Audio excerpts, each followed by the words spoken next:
Hey, what's up, you guys? Good morning. I'm happy for some reason today. I don't know. Georgia's weather is killing me a little bit, but it's not even bothering me none. I'm from Baltimore, so the cold weather shouldn't even be an issue. So we are doing a rewind for a 90-day fiancé. And today we are doing Danielle and Mohamed. Happy days. So if you are new here, please subscribe, hit that like button, hit that bell notification so you can always get the tea with me in my 90-day fiancé reviews or my love after lockup reviews, whichever one you like. Just hit that subscribe button, hit that like button, hit that bell. If you are not new here, please make sure that you guys hit the bell so you get my notifications. And welcome back, family. So we're going to jump into this because Danielle and Mohamed seems to be the people that you guys wanted me to do a rewind on. So we're going to rewind it all the way back to the beginning, and I'll let you know what's happening with them right now. So when we first meet Danielle, she's 41 years old. There is a 15-year age difference between her and Mohamed, who at that time was 26. Danielle is a mother of 4, and Mohamed is somewhere in Tunisia. She meets him on this global chat, and I be low-key wanting to see what that stuff is, y'all, because I don't talk to strange people, but I guess it's because I'm a little antisocial, so I guess I wouldn't work out on no global chats. She meets Mohamed on this global chat site. They talk to each other for like 5 months or something like that, and in that 5 months of them chatting, he proposes to her over the chat or over the phone or however the two of them were communicating at this point. Danielle does not say yes right away. She makes that perfectly clear to us when we meet her that, you know, she loved Mohamed, but the proposal kind of threw her off and she didn't say yes right away. But after him asking her again, she finally says yes. She clears out her savings so that she can travel to Tunisia. And when she gets over there, she tells us that she has fallen in love with Mohamed even more. And she believes that Mohamed is in love with her too. So when she gets back to the States, back to Ohio, when she gets back, she takes all of her money, the rest of it, that she's stacked up and saved so that she can start the K1 visa process. Now listen, the K1 visa process is expensive. And Danielle is a single mom. She's doing it all by herself. So you have to imagine the things that she's not taking care of so that she can get this K1 thing popping for him so he can come over to the States. So there's that. Mohamed seems like he's in love with her. And, you know, when we first meet him in his interviews, it seems like something's a little off, but you can't really tell what it is, and it could have been nerves. And so I think everybody, when we first watch it, we kind of just blow Mohamed off in some ways, like, oh, whatever, you know, it's nerves. But a lot of people also say he was using her. I'll give you my opinion on that at the end of this, of what I think, if he was using her or not. So we finally get Mohamed over here after months or a year or so of her saving and going through the process of the K1 visa. We finally get a Mohamed over here, and it's like almost immediately there's a problem.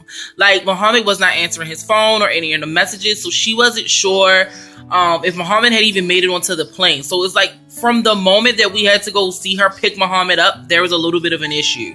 But everything seems to work out. Mohamed made it onto the plane. He gets over here to the States, and Danielle swoons over him like she is in love, and she cannot believe that Mohamed is finally here in the States, and she's crying and she's sobbing, and you can see that Mohamed's a little uncomfortable because I think in his culture that public PDA it threw him off. He doesn't, you know, they don't hug and all that stuff over in his country, not in public. So, you know, he's trying to like hug her, but you can see where he's uncomfortable, and at some point he finally does go, okay, that's enough, let's go. We finally get Mohamed home. There was an awkward car ride. He was asking about trucks and big rigs and things like that on the ride home with Danielle, her brother, and the brother's wife. And you can just kind of see that Mohamed was just trying to like pick the brains, but you couldn't really tell why. So there is immediate drama in the household. So as some time go past and he meets the kids, we start to see that there's issues, and we start to find out that Danielle has lied about some financial things. She was telling Mohamed that everything was okay and financially they were going to be fine. But come to find out that Danielle wasn't paying certain bills. But it shouldn't have surprised Mohamed considering she was the one fronting the money for the K1 visa. So Danielle didn't tell the truth about a lot of things. And she was still spending money she didn't have on this wedding. So Mohamed decides that he wants to leave, and he does. He leaves. He walks out of the house on her, and he's like, Danielle's a liar. She didn't tell me that she had all these financial problems. I could have stayed in my country, and all this other stuff. Long story short, they ultimately still figuring out like a way to work through the marriage, and the relationship, and he ultimately ends up marrying her at the end of the 90 days. He marries Danielle, and on the wedding day, it was even more awkward because the family feels some type of way about Mohamed. They felt some type of way about him before he came over here, and in the weeks leading up to it, he was not helping himself. They still felt some type of way, but Danielle was persistent, and she made sure that she was going to marry him, and that's what she did.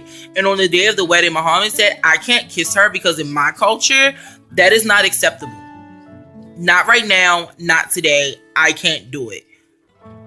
And they go, well, can you give her a peck on the cheek or on the forehead? He's like, yeah, I can do that. He kisses her forehead or her cheek. And that is where we see the dynamics of this relationship. That is where you start to see maybe he's just not that attracted to her, because we don't want him to throw his culture away. But at the same time, this is your wedding day. So there's not an exception to this rule, or you didn't feel the need to tell Danielle, hey, maybe that's not a good day to do this because I won't be able to like physically kiss you because of my culture. It seems like he allowed it to happen so that he could use that excuse not to kiss her because he really wasn't attracted to her in the first place. So as the story with Mohamed and Danielle goes on, we start to see that they're having a lot of issues. It's like Mohamed wants to travel, Danielle doesn't, or wasn't invited to, I think I should say, or couldn't. She has kids, so Danielle really couldn't travel and like be out in the world with Mohamed. And Mohamed got his green card. Wait a minute. I actually wrote this part down because they never really specified to us when he gets his green card. Mohamed got his green card like 14 months or so after. So, a little over a year. He finally gets his green card. And Mohamed goes buck wild the minute that he does. Like the minute that he gets his green card and he's done whatever, he goes crazy. He starts traveling to Miami. He starts traveling mostly to Miami. He does a lot of like weird, shady things. And on social media, Danielle lets us know he went to New York and he has pictures with all these girls, and he went to Miami, he has pictures with all these girls. Like, he's a cheater, and I just want to save my marriage. And Mohamed's just not having it. He is not having it. So it brings us to the first reunion. And the first reunion. It brings us to the first reunion. And at the first reunion where we see Mohamed and Danielle are at each other's necks. She's crying. He's over it. He could care less about the tears. And he says to us, Danielle stinks. She has an odor down there in her lady parts. And I've been trying to work with her. And I've been trying to get her to go see a doctor and figure that out. But she doesn't. So I'm not going to have sex with her until she figures that out. And Danielle yells, who are you getting your sex from? Because you're getting it from someone. Tell me, Mohamed, who are you getting your sex from? And Mohamed's like, I'm not getting it anywhere, you crazy woman. You stink. You have an odor, and I refuse to have sex with you until you get that checked out. And everyone's like, that's your wife, Mohamed. How could you say that? How could you go there? She's your wife. You should never have brought that up. Everybody's mad. Everybody's upset. And I'm just sitting there like,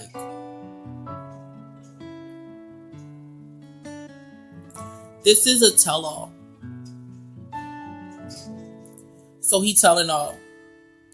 There's not supposed to be anything that's off limits. So Mohamed let her know why he's not having sex with her. And now y'all mad because he's telling her this? I mean, clearly they had this conversation in private. And she didn't do anything about it. And now she's sitting here trying to embarrass him and make him seem like something that he feels as though he's not. So this is his response to it. Was I mad that Mohamed said it? No. Danielle's not innocent in any of this. I just want to throw that out there. Danielle is not innocent in any of this. Danielle lied about some things to get Mohamed over here. More than just the money. But I digress. Back into the story. So then we finally meet up with them again. And at this point, she's like running around town at some point. And she's trying to find Mohamed, but she cannot find Mohamed. And the reason that she can't find him is because he's not in Ohio. He's nowhere to be found. Like, Mohamed, at this point, has just been trying to do anything he could to just get Danielle out of his face. Period. And this is the process that we see with them. It's like a cat and mouse game. Danielle's trying to catch Mohamed. Mohamed doesn't want to be caught.